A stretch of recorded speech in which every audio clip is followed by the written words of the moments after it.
सफलता जिस ताले में बंद रहती है वह दो चाबियों से खुलती है, एक कठिन परिश्रम और दूसरा दृढ़ संकल्प।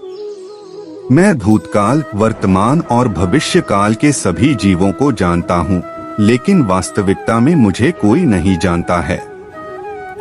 जो दान कर्तव्य समझकर बिना किसी संकोच के किसी जरूरतमंद व्यक्ति को दिया जाए वह सात्विक माना जाता है। जो पुरुष सुख तथा दुख में विचलित नहीं होता और इन दोनों में संभाव रहता है वह निश्चित रूप से मुक्ति के योग्य है। कर्म वह फसल है जिसे इंसान को हर हाल में काटना ही पड़ता है, इसलिए हमेशा अच्छे बीज बोए ताकि फसल अच्छी हो। जो लोग भक्ति में श्रद्धा नहीं रखते वे मुझे पा नहीं सकते, अतः वे इस दुनिया में जन्म मृत्यु के रास्ते पर वापस आते रहते हैं। मैं धरती की मधुर सुगंध हूँ, मैं अग्नि की ऊष्मा हूँ, सभी जीवित प्राणियों का जीवन और सन्यासियों का आत्मसंयम भी मैं ही हूँ। वह जो सभी इच्छाएं त्याग देता है और मैं और मेरा की लालसा और भावना से मुक्त हो जाता है उसे शांति प्राप्त होती है।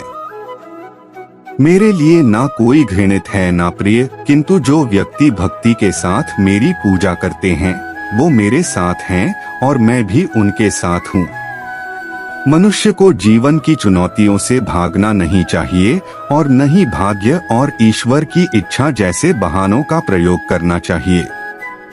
मनुष्य को परिणाम की चिंता किए बिना, लोभ लालच बिना एवं निस्वार्थ और निष्पक्ष होकर अपने कर्तव्यों का पालन करना चाहिए। जिस तरह प्रकाश की ज्योति अंधेरे में चमकती है, ठीक उसी प्रकार सत्य भी चमकता है। इसलिए हमेशा सत्य की राह पर चलना चाहिए। जिस मनुष्य के अंदर ज्ञान की कमी और ईश्वर में श्रद्धा नहीं होती वो मनुष्य जीवन में कभी भी आनंद और सफलता को प्राप्त नहीं कर पाता। जब जब इस धरती पर पाप, अहंकार और अधर्म बढ़ेगा तो उसका विनाश कर धर्म की पुनः स्थापना करने हेतु मैं अवश्य अवतार लेता रहूंगा। वह व्यक्ति जो अपनी मृत्यु के समय मुझे याद करते हुए अपना शरीर त्यागता है वह मेरे धाम को प्राप्त होता है और इसमें कोई संशय नहीं है।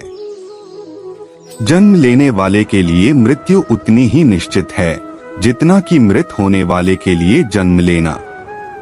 इसलिए जो अपरिहार्य है उस पर शोक मत करो। वह जो वास्तविकता में मेरे उत्कृष्ट जन्म और गतिविधियों को समझता है वह शरीर त्यागने के बाद पुनः जन्म नहीं लेता और मेरे धाम को प्राप्त होता है। जो होने वाला है वो होकर ही रहता है और जो नहीं होने वाला वह कभी नहीं होता।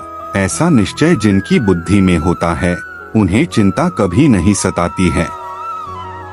अपने परम भक्तों जो हमेशा मेरा स्मरण या एक चित्त मन से मेरा पूजन करते हैं मैं व्यक्तिगत रूप से उनके कल्याण का उत्तरदायित्व लेता हूँ। जो कोई भी व्यक्ति जिस किसी भी देवता की पूजा विश्वास के साथ करने की इच्छा रखता है मैं उस व्यक्ति का विश्वास उसी देवता में दृढ़ कर देता हूँ। अच्छे कर्म करने के बावजूद भी लोग केवल आपकी बुराइयां ही याद रखेंगे, इसलिए लोग क्या कहते हैं इस पर ध्यान मत दो, तुम अपना कर्म करते रहो।